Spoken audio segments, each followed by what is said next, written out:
సర్వాధికారి, సర్వసృష్టికర్త, జయరక్షకుడా, నీ ఘనమైన నామము కొరకే నిన్ను గణపరుస్తూ, ఆరాధిస్తూ, నిన్ను హెచ్చిస్తూ, మహింపరుస్తూ, పూజిస్తూ, నీ నామమును దేవా కొనియాడుతూ, రాజులకు రాజుగా, ప్రభువులకు ప్రభువుగా, మా దేవుడుగా, మా రక్షకుడుగా, ప్రపంచానికి దేవా ఏకైక దేవుడుగా, దేవుడొక్కడే, దేవునికి నరునికి మధ్యవర్తి ఒక్కడే అని దేవా ప్రపంచ ఆయన శాంతిని కలుగు చేయడానికి, రక్షణ కలుగు చేయడానికి, నరకం నుంచి విడిపించడానికి దేవా నీ ఉండే రాజ్యంలో పరిశుద్ధుల్ని, దేవుని సేవకులను దేవా సంఘముగా నీ రాజ్యంలో యుగయుగాలు నీతో ఉండే ధన్యకరమైన జీవితాన్ని అనుగ్రహించిన నీ ప్రేమ కొరకే నేను ఘనపరుస్తూ ఈ దినము ప్రభా ప్రపంచంలో ఉన్న ప్రభా క్రైస్తవ సంఘముల కొరకు దేవా మారణాత అనుభవం కలిగి నీవు వచ్చినప్పుడు ఎత్తబడే పరిశుద్ధులుగా, ఎత్తబడే సేవకులుగా,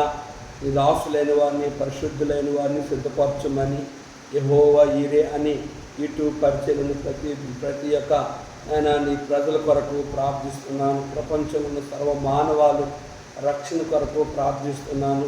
అయా నీ సన్నిధి మాకు తోడుగా ఉంచమని యేసు నామములో వేడుకుంటున్నాము తండ్రి. ఆమేన్. క్రీస్తే సర్వాధికారి,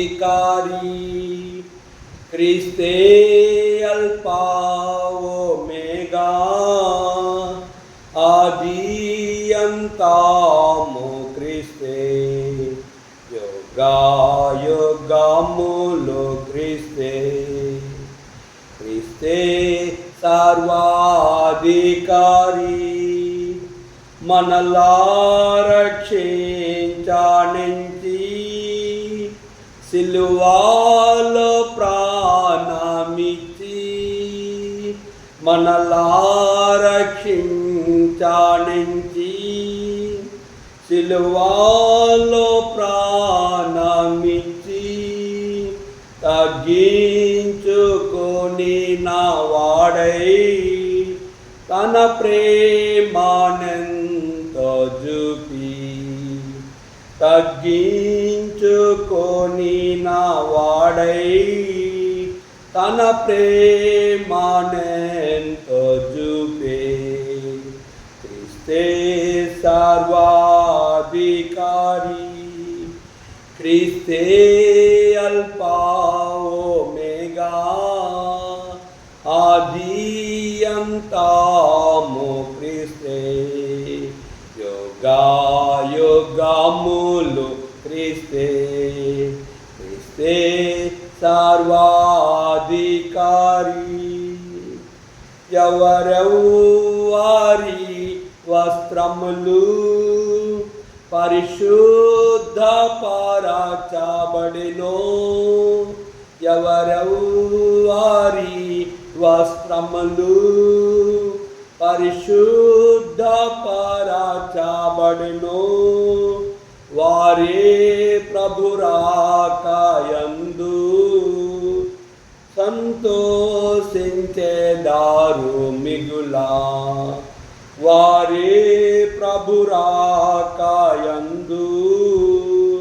సంతోషించెదారు మిగులా.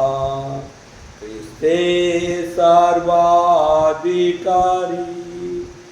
క్రీస్తే అల్ఫా ఒమేగా, ఆది అంతము క్రీస్తే, యుగయుగములు క్రీస్తే. క్రీస్తే సర్వాధికారి.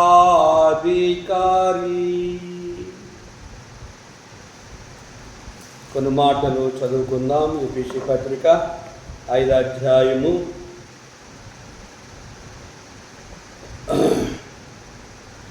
16-19 వచనం.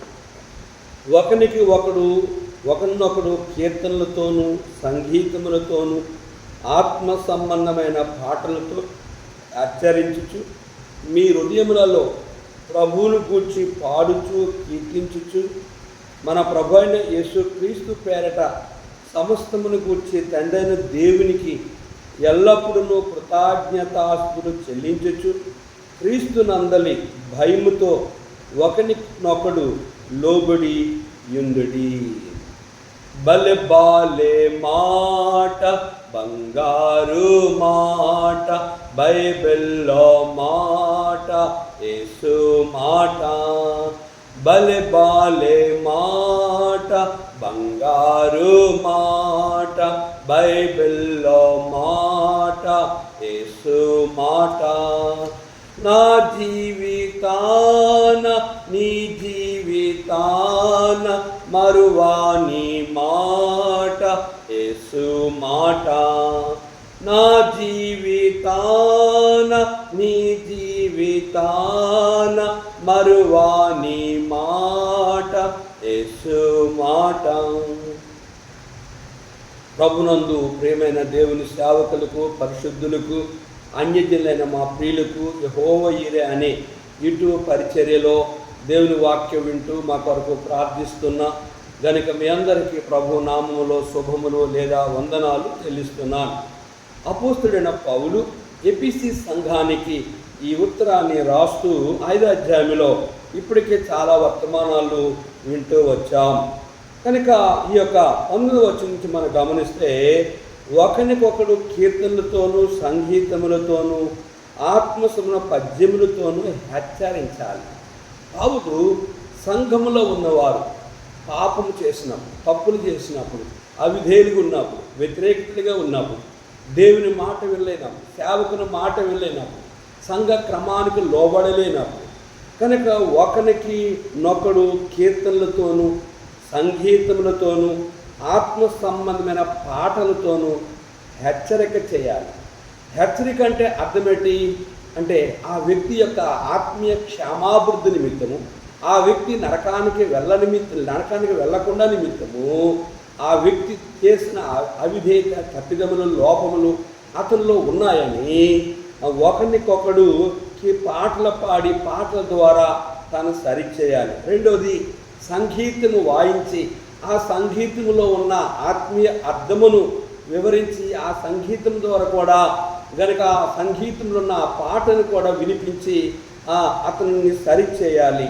మూడోది, ఆత్మ సంబంధమైన పాటలతో హెచ్చరించుచు, ఆత్మ సంబంధమైన పాటలు. కనుక ఆ రీతిగా మరి పాటల ద్వారా కూడా ఒక వ్యక్తిని హెచ్చరిక చేయమని పౌలు సంఘములో ఉన్న వారిని హెచ్చరిక చేస్తూ ఉన్నాడు. ఇంకేమన్నాడు, మీ హృదయంలో ప్రభువును గూర్చి పాడుచు కీర్తిస్తూ ఉండాలి. మీరు మీ హృదయంలో ఎల్లప్పుడూ ప్రభువునందు ఆనందించుడి. మరలా చెప్పుతూను ఆనందించుడి. ఎల్లప్పుడూ మీ నోట కొత్త కీర్తన ఉండాలి. ఎల్లప్పుడూ పాటలు ఉండాలి. ఎల్లప్పుడూ నీ నోట స్తుతి ఉండాలి. ఎల్లప్పుడూ ఆయన ఆరాధించే నోరుగా ఉండాలి. ఎల్లప్పుడూ ఆయన నీ నోటితో దేవుని స్తుతించి ఆరాధించి ఆయన నామాన్ని ఘనపరిచేది ఉండాలి. నీ నోటి నిండా నవ్వు ఉండాలి.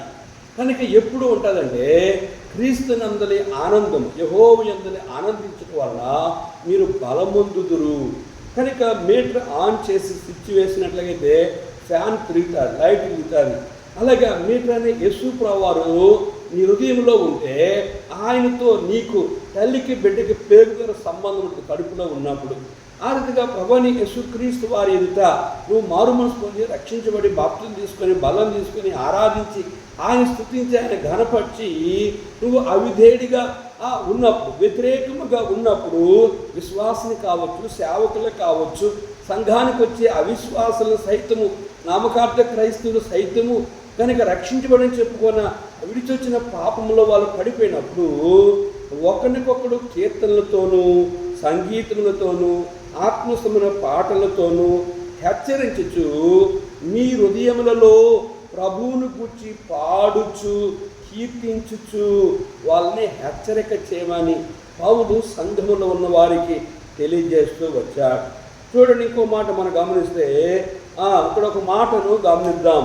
కనుక 1 కొరింథీ పత్రికలో సంఘములో ఒక వ్యక్తి తప్పు చేస్తే సంఘములో ఉన్నవారు తీర్పు తీర్చాలి అనే లేఖనమును చూడండి. 5వ అధ్యాయము 12వ వచనం. వెలుపలి వారికి తీర్పు తీర్చుట నాకేలా?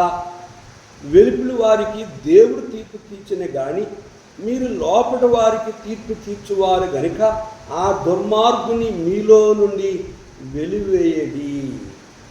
ఒకవేళ ఆ వ్యక్తి లోకంలో ఉన్నట్లయితే వెలుపులు వారిలో లోకంలో ఉండి మందిరానికి వచ్చి అవిధేయుడిగా ఉన్నట్టుగైతే దేవుడు తీర్చిదిస్తాడు రక్షణ లేని వ్యక్తికి. రక్షించబడి బాప్తిజం తీసుకొని బలం తీసుకొని ఆరాధన చేసుకొని చెప్పుకునే వ్యక్తులకి మీరు లోపటి వారికి తీర్పు తీర్చేవారు కనుక ఆ దుర్మార్గుని మీలో నుండి వెలివేయడి. కనుక సంఘములో ఉన్న వ్యక్తుల్ని పరిశుద్ధులుగా, సేవకులుగా, విశ్వాసులుగా ఒకరికి ఒకరు హెచ్చరిక చేయాలి. ఇంకా మన ప్రభు అయిన యేసుక్రీస్తు పేరట సమస్తమును గురించి తండ్రి దేవునికి ఎల్లప్పుడూ కృతజ్ఞతాస్తుతులు చెల్లించాలి. మన ప్రభు అయిన యేసుక్రీస్తునికి ఎల్లప్పుడూ ఆయన పేరట తండ్రి దేవునికి ఎల్లప్పుడూ కృతజ్ఞతాస్తుతులు చెల్లించేవారుగా వారిని సిద్ధపరచాలి. కీర్తనల చేత, పద్యముల చేత, సంగీతముల చేత, ఆత్మ సంబంధమైన పాటల చేత ఒకరికొకడే హెచ్చరించచ్చు.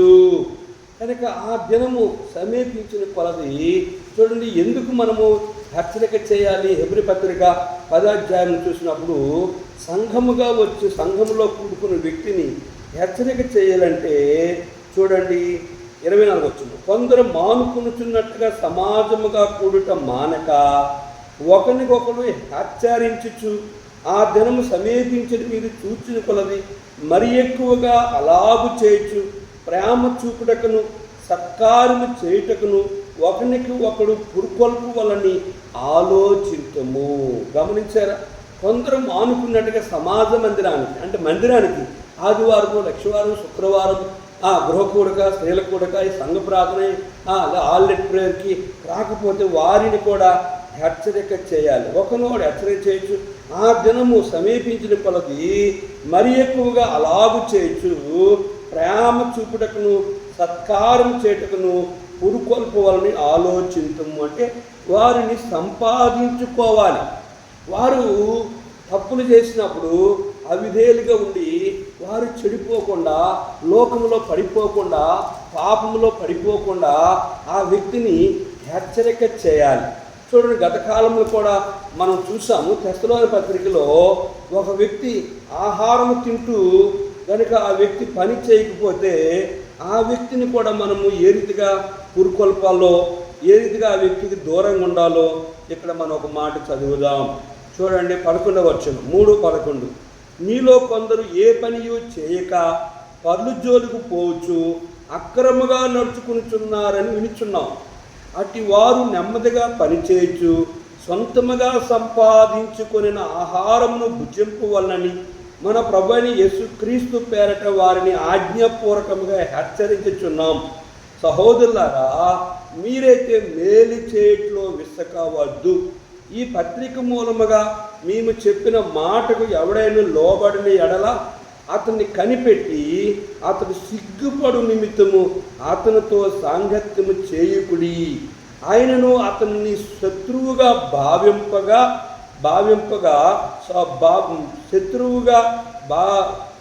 అతనిని శత్రువుగా భావింపక సహోదరునిగా భావించి బుద్ధి చెప్పుడి. గమనించారా? కనుక ఈ మాట మీకు అర్థమైంది, నాకు అర్థమైంది. కనుక ఆ రీతిగా మనము వారిని ఏ పని చేయక పర్లు జోలికి పోవచ్చు, ఊరి మీద తిరగచ్చు. కనుక ఆ వ్యక్తి తల్లిదండ్రులకు బాధకరంగా, ఇబ్బందికరంగా ఉంటే, తన సొంతగా ఆహారం సంపాదించకపోతే, తల్లిదండ్రులకు క్షేమాభివృద్ధికరంగా లేకపోతే ఆ వ్యక్తిని శత్రువుగా చూడక సహోదరునిగా హెచ్చరిక చేసి అతనికి బుద్ధి కలుగు నిమిత్తము, అతని సిగ్గుపడి నిమిత్తము అతనితో కలిసి సహవాసము చేయొద్దు. అయినప్పుడు కూడా అతన్ని శత్రువుగా భావించక సహోదరునిగా ప్రేమించి బుద్ధి చెప్పి హెచ్చరిక చేసి ఎట్లా హెచ్చరిక చేయాలి? కీర్తనల చేతను, సంగీతముల చేతను, ఆత్మ సంబంధ పద్యముల చేతను, ఆ కీర్తనల చేతను గనుక ఒకరికి ఒకడు ప్రభు పేరట తండ్రి దేవునికి ఎల్లప్పుడూ కృతజ్ఞత చెల్లించి దేవుని మందిరములో వారిని స్థిరపరిచేవారుగా మనం వాళ్ళని హెచ్చరిక చేయాలి. లాస్ట్ వచ్చి చూస్తే క్రీస్తునందలి భయముతో ఒకరికొకడు లోబడి ఉండి. ఓ ఎపిసి సంగమా, క్రీస్తునందలి భయముతో ఒకరికొకడు లోబడి ఉండి. ఎవరు భయం ఉండాలి అంటే క్రీస్తుకు లోబడినట్లుగా, క్రీస్తుకు భయపడినట్లుగా, క్రీస్తుకు విధేయ చూపినట్లుగా. కనుక క్రీస్తుకు సంపూర్ణంగా ఆయన మాట వినేవారంగా ఉండాలి. ఇక్కడే మనం ఒక మాట చదువుదాము. భార్య దేవుని భర్తకి ఏం చేయాలట? 2వ అధ్యాయము 22:5-22. స్త్రీలారా, ప్రభువునకు వలె మీ సొంత పురుషులకు లోబడి. ప్రభువు మాట ఎలాగింటున్నావో, ప్రభువుకి ఎలాగా లోబడుతున్నావో భార్యగా భర్తకి లోబడాలి. ఇంకా మనం చూస్తే 30వ వచనంలో, మెట్టుకు మీలో ప్రతి పురుషుడు తనను వలె తన భార్యను ప్రేమింపవాలి. భార్య అయితే తన భర్త యందు భయము కలిగి ఉండినట్లు చూచుకున్నవారు. కనుక భర్తకి ఏం చెప్పాడంటే, మెట్టుకు మీలో ప్రతి పురుషుడు తనను వలె, నీవు ఎలా ప్రేమించుకుంటున్నావో నీ భార్యను ప్రేమించాలి. భార్య అయితే తన భర్త యందు భయము కలిగి ఉండాలి, భర్తకి లోబడి ఉండాలి. సంఘము చూడండి 23వ వచనం, క్రీస్తు సంఘమునకు శిరస్సును లాగున పురుషుడు భార్యకు శిరస్సు ఉన్నాడు. క్రీస్తే శరీరమునకు రక్షకుడై ఉన్నాడు. సంఘము క్రీస్తునకు లోబడినట్టుగా భార్యలు కూడా ప్రతి విషయంలోనూ తమ పురుషులకు లోబడవాలి. సంఘము ప్రతి విషయంలో దేవుని మాట విన్నది. అలాగే భార్య ప్రతి విషయంలో భర్త మాట వినాలి. నిర్దినాన్ని క్రైస్తవ సంఘములో, విశ్వాస గృహాలలో సేవకుల మధ్య కూడా సేవకుల మాట వినలేని వారు చాలామంది పాస్టర్లు ఉన్నారు. అమ్మగారే శిరస్సుగా ఉంటారు, అయ్యగారే మొండెముగా ఉంటారు. అమ్మగారు చెప్పినవన్నీ అయ్యగారు శిరసా వహించి అమ్మగారికి భయపడి అమ్మగారు చెప్పినట్టుగా సంఘాన్ని నడిపిస్తాడు. కనుక నీవు నీ సేవకుడా, నీవు నీ భార్యకి శిరస్సుగా ఉన్నావు. నీకు శిరస్సు ప్రభు చిత్తాన్ని ఎరిగి నీ భార్యను, నీ పిల్లలను నువ్వు ఏలాలి. కనుక నీ భార్య మాట వినేవాడుగా, నీ పిల్లల మాట వినేవాడు. ఈరోజు చాలామంది సేవకులు తమ భార్య మాట వినేవారుగా, తమ పిల్లలు చెప్పిన మాట విని సంఘాన్ని బాగు చేసేదానికంటే పాడు చేసేవారుగా ఉన్నారు. ఎఫెసీ పత్రిక, మన 1 కొరింథీ పత్రిక 11వ అధ్యాయం 1వ వచనం చూస్తే, నీ క్రీస్తుని పోలి నడుచుకునే ప్రకారంగా మీరు నన్ను పోలి నడుచుకోండి అని పౌలు చెప్తే, కనుక వీరేం చేస్తారంటే తల్లిదండ్రులను తల్లిని వ్యతిరేకించి కడవరికి తండ్రిని వ్యతిరేకించి దేవుని చిత్తాన్ని వ్యతిరేకించి కూడా పిల్లలు, భార్య, భర్తని, సేవకుని వ్యతిరేకించి సంఘాన్ని వారి చేతుల్లో ఉంచి నడిపించేవారుగా ఉంటున్నారు. ఇది ఎంత మాత్రము దేవుని చిత్తము కాదు. విశ్వాసైన భార్య, విశ్వాసైన భర్త, వారి ఇరువురు వారి పిల్లలకు మాదిరిగా ఉండాలంటే విశ్వాసమైన భార్య తన భర్తకు లోబడాలి. విశ్వాసైన భర్త తన ఇంటి పరిపాలన విషయంలో ఆ విశ్వాసన భర్తకి దేవుడు శిరస్సు ఉన్నాడు కనుక తన ఇంటి పరిపాలన విషయంలో దైవ చిత్తాన్ని ఎరిగి తన భార్యను, తన పిల్లల్ని పరిపాలించాలి. కనుక హెబ్రీ పత్రిక మనం గమనించినట్లయితే సేవకుడికి కూడా దేవుడు ఒక అధికారం ఇచ్చాడు. చూడండి, హెబ్రీ పత్రికలో మనం గమనించినట్లయితే 13వ అధ్యాయము 7వ వచనం, మీకు దేవుని వాక్యం బోధించి మీ పైన నాయకులుగా ఉన్నవారిని జ్ఞాపకం చేసుకొని వారి ప్రవర్తన ఫలమును శ్రద్ధగా తలంచుకొనొచ్చు, వారి విశ్వాసమును అనుసరించుడి. మీకు వాక్యం బోధించిన వారు వారి విశ్వాసమును అనుసరించి శ్రద్ధగా కనుక వారి ప్రవర్తన ఫలమును, అంటే ప్రవర్తన ఫలముని కిందనే ఉంది చూస్తే, వారు అంతవరకు నడుచుకునే రీతిని వారి విశ్వాసమును అనుసరించుడి. గమనించారా?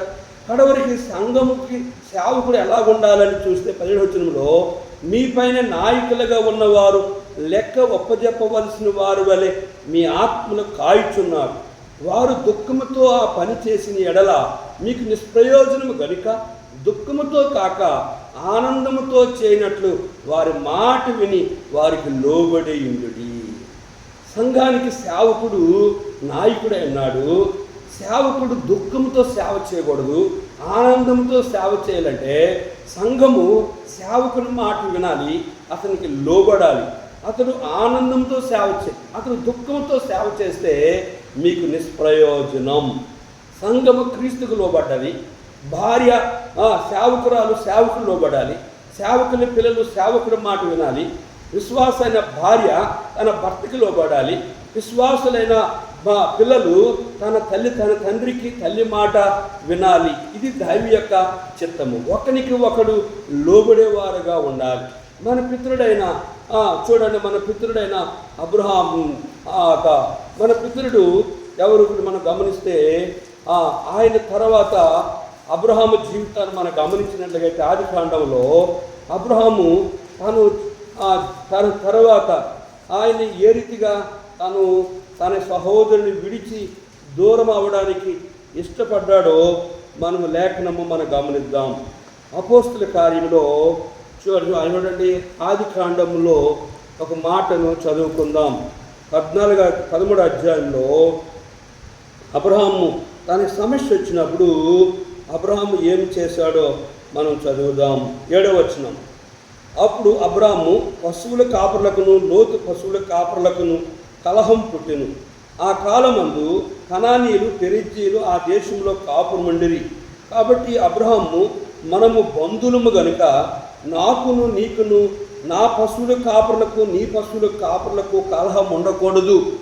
ఈ దేశమంతయు నీ ఎదుట ఉన్నది కదా, దయచేసి నన్ను విడిచి వేరుగా నుండుము. నీవు ఎడమ తట్టుకు వెళ్ళిన ఎడల నేను కుడి తట్టుకును, నీవు కుడి తట్టుకు వెళ్ళిన ఎడల నేను ఎడమ తట్టుకు వెలుదునని లోతుతో చెప్పగా, లోతు తన కన్నులు ఎత్తి యొర్దాను ప్రాంతం అంతటిని చూచెను.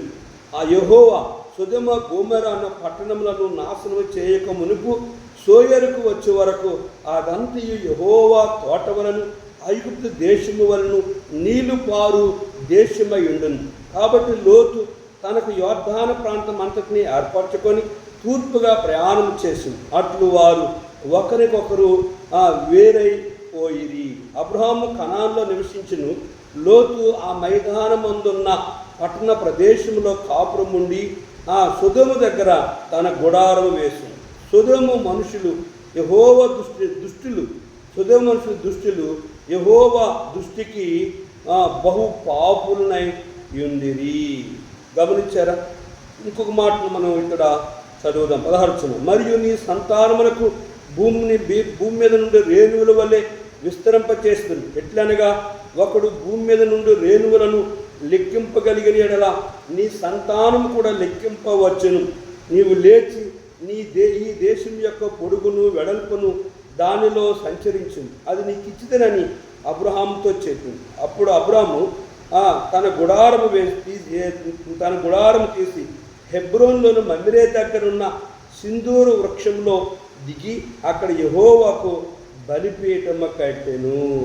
15 వచ్చును. ఎందుకనగా నీవు చూచు నీ దేశమంతటికి నీకును నీ సంతానమునకు సదాకాలం ఇచ్చు. ఎప్పుడైతే లోతు అబ్రహాము కలహము ఉండకూడదు, మన బంధువులమి అని చెప్పి వారు వేరుగా ఉన్నారో అప్పుడు వారికి ప్రభువు తోడు ఉన్నాడు. తర్వాత లోతు ఎంత నష్టపోయాడో మనకు తెలుసు. కనుక లోతుని సొదొమ 5 రాజులు వచ్చి తను దోచుకున్నప్పుడు అబ్రహాము వెళ్ళి తిరిగి యుద్ధం చేసి తనని తిరిగి తీసుకొచ్చినట్లుగా లేఖను మనం గమనిస్తున్నాం. అబ్రహాముకి దేవుడు తోడుగా ఉన్నాడు, తనను దూరం చేశాడు. రెండోది, నీ సంతానం భూమి విస్తరింపచేస్తుందని చెప్పాడు. కనుక అబ్రహాము అక్కడ బలిపీఠం కట్టాడు. అబ్రహాముతో దేవుడు మాట్లాడాడు. అబ్రహాము దైవ చిత్తాన్ని ఎరిగి ఉన్నాడు. మనం నూతన నిబంధన ఇంకో మాటను చదివితే అపోస్తల కార్యంలో గత కాలంలో కూడా ఈ మాట చదివాము, దాని సందర్భానుసారంగా చదువుదాము. చూడండి, 16వ అధ్యాయం 15వ అధ్యాయము 36వ వచనం. కొన్ని దినములైన తర్వాత వారు ఏ పట్టణంలో ప్రభు వాక్యం ప్రచురించడమో ఆయా ప్రతి పట్టణంలో ఉన్న సహోదరుల యొద్దకు తిరిగి వెళ్ళి వారు ఎలాగున్నారో మనం చూతుమని పౌలు బర్నబాతో అనెను. అప్పుడు మార్కు అను మారుపేరు గల యోహానును వెంట పెట్టుకొని పోటుకు బర్నబా ఇష్టపడింది. అయితే పౌలు పంపోలోని పని కొరకు తమతో కూడా రాక తమను విడిచిన వారిని వెంట పెట్టుకుని పోవటం యుక్తము కాదని తలంచింది. వారిలో తీవ్రమైన వాదము కలిగినందున వారు ఒకరిని ఒకడు విడిచి వేరైపోయి బర్నబా మార్కును వెంట పెట్టుకుని వాడ ఎక్కి కుప్రాకు వెళ్ళింది. పౌలు శీలను ఏర్పరచుకొని సహోదరు చేత ప్రభు కృపకు అప్పగింపబడిన వాడే బయలుదేరి సంఘములను స్థిరపరచుచు సిరియా కిలికియా దేశముల ద్వారా సంచారము చేయుచుండెను. గమనించారా? పౌలు బర్నబాకి సమస్య వచ్చినప్పుడు బర్నబా మార్కుని వెంట పెట్టుకొని వెళ్ళిపోయాడు. అక్కడి నుంచి బర్నబా సేవ కనిపించింది ఎక్కడ కూడా. కానీ పౌలు సేవ కనిపిస్తారు. పౌలు శీలను ఏర్పరచుకొని సహోదరులు అంటే అపోస్తులకు అప్పగించుకొని గనుక బయలుదేరి సంఘమును స్థిరపరచు సిరియా కిలికియా దేశముల ద్వారా సంచారం చేసి. లోతుతో దేవుడు లేడు కానీ అబ్రహాముతో ఉన్నాడు కనుక బర్నబా మార్కు వారు అక్కడి నుంచి సేవ కనబట్టదు కానీ పౌలు యొక్క శీల యొక్క సేవ కనిపిస్తూ ఉంటారు. కానీ మన జీవితంలో ఒకరికి ఒకరు వేరుగా ఉన్నప్పుడు కూడా మేలు చేసేవారు దేవుని సంబంధులు, కీడు చేసిన వారు దుష్టిని సంబంధులు. కనుక మనము కీడుకు ప్రతి కీడు ఎవరికి చేయకూడదు. చూడండి, పేతురు పత్రికలో 5వ అధ్యాయం, మొదటి పేతురు పత్రిక 5వ అధ్యాయంలో ఒక మాటను మనం చదువుదాము. 5వ వచనం, చిన్నలారా మీరు పెద్దలకి లోబడి ఉండి మీరందరూ ఎదుటివాని అనే దీన మనసున వస్త్రము ధరించుకొని మిమ్మును అలంకరించుకొనుడి. దేవుడు అహంకారుని ఎదిరించి దీనులకు కృప అనుగ్రహించు. దేవుడు తగిన సమయమందు మిమ్మల్ని హెచ్చించినట్లు ఆయన బలిష్టమైన చేతి క్రింద దీన మనస్కులై యుందుడి. గమనించారా? కనుక అబ్రహాము దేవునికి అప్పగించుకున్నాడు, పౌలు దేవునికి అప్పగించుకున్నాడు. కనుక దేవునికి లోబడ్డాడు, దైవ చిత్తానికి అబ్రహాము లోబడ్డాడు, దైవ చిత్తానికి పౌలు లోబడ్డాడు. కనుక దేవుడు వారికి తోడుగా ఉన్నాడు. తగిన సమయమందు దేవుడిని హెచ్చించినట్లు ఆయన బలిష్టమైన చేతి కింద దీన మనస్కులై ఉండాలి. 5వ అధ్యాయం మొదటి వచనం, తోటి పెద్దను క్రీస్తు శ్రమను గుర్చే సాక్షిని బయలుపరచబడిపో మహిమలో పాలువాడైన నేను మీలో పెద్దలను హెచ్చరించుచున్నాను. బలిమి చేత కాక దేవుని చిత్త ప్రకారం ఇష్టపూర్వకముగాను దురాపేక్షతో కాక సిద్ధ మనసుతోను మీ మధ్యనున్న దేవుని మందను పై విచారణ చేయుచు దాన్ని కాయుడి. మీకు అప్పగింపబడిన వారిపైన ప్రభువులైనట్టు అంటే అధికారులైనట్టు మా మందకు మాదిరిగా ఉండుడి. మీకు అప్పగింపు వారిపైన ప్రభువులైనట్టుండక మందకు మాదిరిగా ఉండుడి. కాబట్టి ప్రధాన కాపరి ప్రత్యక్షమైనప్పుడు మీరు వాడబారిన మహిమా కిరీటము పొందుదురు. గమనించారా? కనుక బలిమి చేత కాక దేవుని చిత్త ప్రకారమును ఇష్టపూర్వకముగాను దురాపేక్షతో నీ స్వార్థముతో సేవ చేయకుండా మంచి మన సిద్ధ మనసు, దేవుని పరిశుద్ధమైన మనసుతో మీ మధ్యనున్న దేవుని మందను, దేవుని సంఘమును దేవునికి ప్రార్థన చేయొచ్చు, వాళ్ళని కాయాలి. మీ పైన అప్పగింపబడిన సంఘముపై అధికారులుగా ఉండకుండా వారికి మాదిరిగా ఉండి వారిని ప్రభు రాజ్యం కొరకే వాడబారిని మహిమా కిరీటము పొందుకునే సంఘముగా వారిని సిద్ధపరచాలి. కనుక లేఖనము ఏం చెప్తుందంటే పౌలు తిమోతి చెప్పాడు. చూడండి ఏం చెప్పాడు పౌలు తిమోతికి. మనం గమనించినట్లయితే ఆ మాట గమనిద్దాము.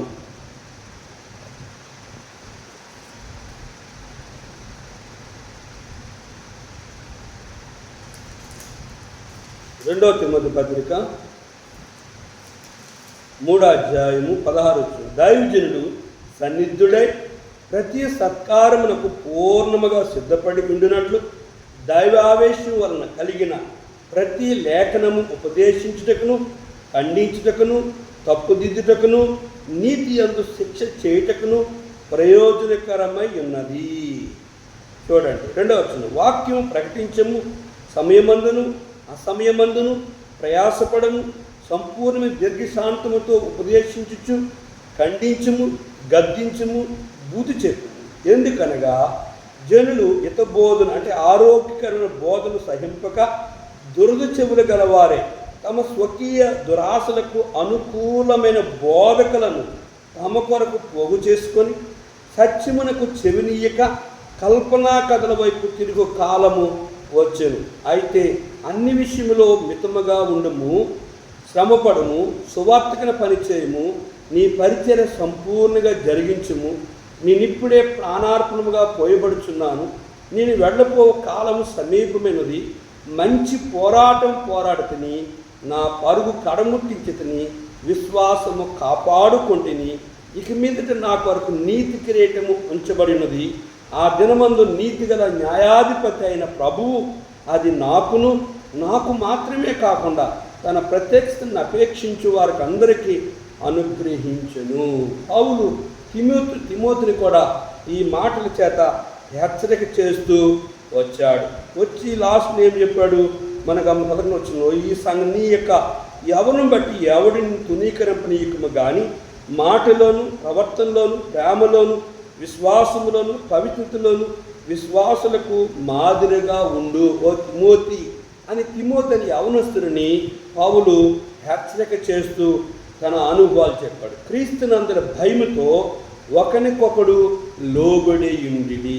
ఎవరు భయముతో మనము దేవునికి లోబడాలి, ఈ సేవకుని లోబడాలి, భక్తికి లోబడాలి, గనుక సంఘ క్రమానికి లోబడాలి, సేవకునికి లోబడాలి, అధికారికి లోబడాలి, రాజుకి లోబడాలి. ఇది దైవ చిత్తము.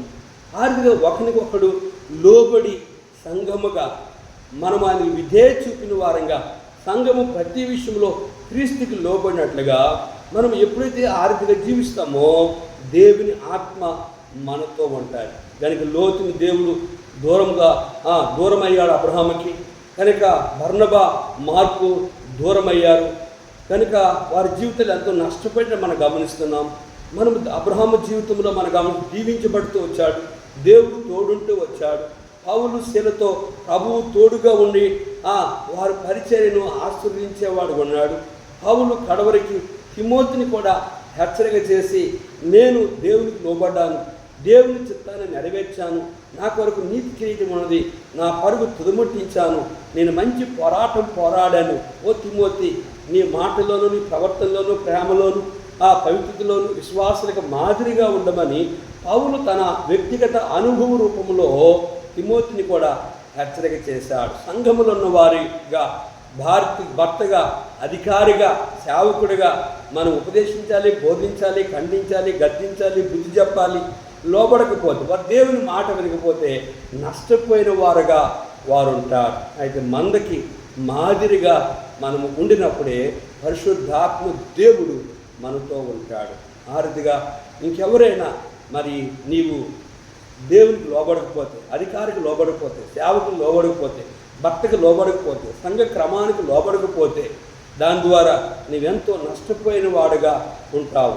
కనుక నీవు నీ అవిధేయత, నీ లోపములు ఒప్పుకోవాలి. నా మట్టుగా నేను ఎవరితో కలిసి సేవకులతో ఉన్నా వారికి లోబడి నా కష్టకాలన్నీ చెప్పి వారు చెప్పిన మాట వింటాను. కారణం ఏంటి అంటే, మేలు చేసేవారు దేవుని సంబంధులు, కీడి చేసేవారు దుష్టిని సంబంధులు. సేవకులుగా, విశ్వాసులుగా, భార్యగా, భర్తగా, అధికారిగా, వారి ఇష్టారాజ్యముగా, ప్రకృతి సంబంధాలుగా, శరీర సంబంధాలుగా, వారి జ్ఞానముతో వారు పై మందని లేదా దేవుని చిత్తం లేకుండా నేను పరిపాలన చేస్తే వారు నష్టపోతారు.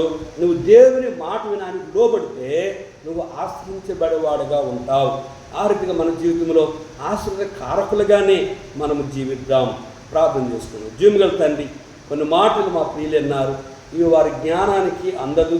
దేవా, నీ జ్ఞానమును కలిగి దేవా అర్థం చేసుకొని ఈ వాక్యాన్ని ద్వారా ఎవరైతే ప్రేరేపించబడి నీ చిత్తాన్ని లోబడి నిన్ను ఘనపరుస్తున్నారో, నీ రాజ్యం కొరకే పౌలు వలె, అబ్రహాము వలె వారికి తోడుగా ఉండి ఆయన ఆశీర్వదించి, ఇవో ప్రభు ఎవరైతే లోతు వలె విరోధంగా ఉన్నారో, బర్నబా, మార్కు వలె తమ ఇష్టాన్ని నెరవేర్చుకుని సంఘాన్ని పరిపాలన చేసి సంఘాన్ని, కుటుంబాన్ని దేవా పాడు చేస్తూ ఉన్నారు, అట్టి వారిని క్షమించమని యేసు నామములో అడిగి వేడుకుంటున్నాము తండ్రి.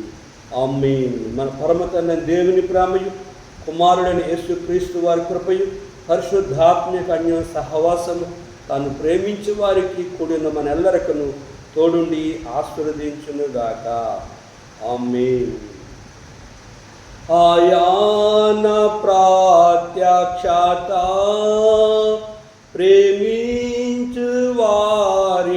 కొరకు ఆయన ప్రత్యక్షత ప్రేమించు వారి కొరకు ప్రభు తిరిగి వచ్చుచుండే పరలోక మహిమతోడా ప్రభు తిరిగి వచ్చుచుండే పరలోక మహిమతోడా క్రీస్తే సర్వాధికారి క్రీస్తే అల్ఫా ఓమేగా ఆది అంతము క్రీస్తే యుగా యుగములు క్రీస్తే క్రీస్తే సర్వాధికారి. అందరికీ ప్రైజ్లా వందనాలు.